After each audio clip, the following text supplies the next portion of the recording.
በኢትዮጵያ ውስጥ የሚኖሩ ህዝቦች በዘመናት መካከል አብረው ሲኖሩ በብዙ መልኩ የተጋመዱ፣ የተሳሰሩ፣ የተጋቡ፣ የተዋለዱ እና በጋራ የኖሩ ናቸው ሁሉም።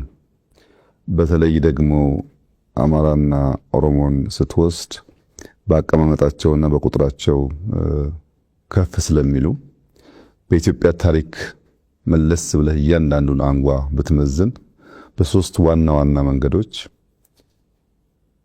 በስፋት የተጋመዱ መሆናቸውን ታያለህ። አንደኛው በጋብቻ ነው። ግለሰቦች ለንግድ ለውጊያ ሲንቀሳቀሱ አንዱ ከአንደኛው እያገባ የመዛመድ ልምምዳቸው ሰፊ ነው። ሁለተኛው የፖለቲካል ጋብቻ ነው።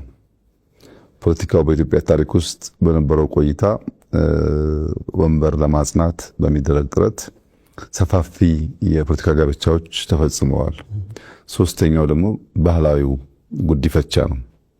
ብዙዎች በነገስታት ደረጃ የምናያቸውም ጭምር በጉዲፈቻ ምክንያት በዚህም በዚያም ወገን ሰፊ መስተጋብሮች፣ አብሮ ማደጎች፣ ባህል መጋራቶች በኦሮሞም በአማራም ህዝቦች መካከል የቆየ ልምምድ ነው። ጥቂት ምዕተ ዓመታት ወደ ኋላ መለስ ብለን የኢትዮጵያን ታሪክ ብንመለከት ለምሳሌ የሸዋ ሱልጣኔቶች የሚባለው ዘመን 350 ዓመት ገደማ ቆይቷል። የሸዋ ሱልጣኔቶች በመንግስት በፈጠሩበት ከባቢ ላይ በስፋት ኦሮሞዎች፣ አማሮች፣ አርጎባዎች፣ ጉራጌዎች፣ ሌሎችም ብሔሮች ያሉባቸው አካባቢዎች ናቸው። በዚያ 350 ዓመት ጉዞ ውስጥ ብዙ ስብጥር ብዙ መጋመድ እንደነበረ መገመት ይቻላል። ኋላም የኢፋትን ሱልጣኔት ብንወስድ ከ130 ዓመት በላይ ቆይቷል። ከሸዋ እስከ ዘይላ የሚዘረጋ ሱልጣኔት ነው። በዚህ ቆይታ ውስጥ እንደዚህ ያለ ከፍተኛ የሆነ መስተጋብር እንዳለ መገመት ይቻላል። ከጎንደሪያን ፔሪድ በፊት ሰርጸ ድንግል መካከል አካባቢ ተነስቶ እስከ ምጽዋ በነበረው ዘመቻ ሰፊ ጦር ይዞ ስለሄደ በዚያ ሂደት ውስጥም ከዚህ አካባቢ ወደ ሰሜን ብዙ መዋለዶች መዋሃዶች እንደነበሩ ታሪክ ይናገራል። የጎንደሪያን ፔሪድ ብቻውን ግን ወስደህ ብታይ የነዚህ ህዝቦች በዘመናት መካከል በፖለቲካል ጋብቻ እና ጉዲፈቻ የነበራቸውን ውህደት በደንብ ማየት ትችላለህ። ሱስንዮስን ብትወስድ በዚህ አካባቢ ያደገ ሰው ነው። ከዚህ ዘምቶ ነው ወደዚያ አካባቢ የነገሰው። በኋላ ከአጼ ባካፋን ብትወስድ፣ ኢዮአስን ብትወስድ ቅድም ያነሳሁት ወይም ጉዲፈቻ ወይም ጋብቻ የሚታይባቸው ነገስታት ናቸው። በነበራቸው ቆይታ ውስጥ እንደዚህ ያለ ውህደት ታይቷል።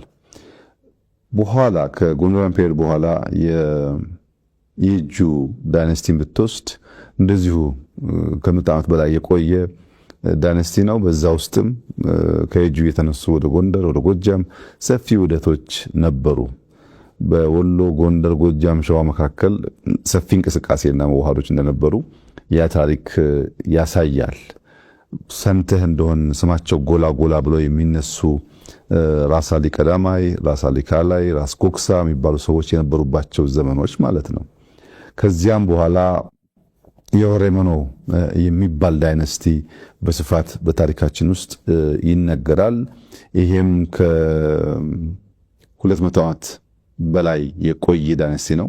በተለይ በደቡብ ወሎ አካባቢ እዛ በነበረው ቆይታም እንደዚሁ ወደ ሸዋም ወደ ጎንደር ጎጃምም ከፍተኛ ውህደት እንደነበር ያሳያል። በዚያ ዘመን ውስጥ ስማቸው ገኖ ከሚነሱ ሰዎች አንዷ ወርቂቱ ስሟ ጎልቶ ይነሳል።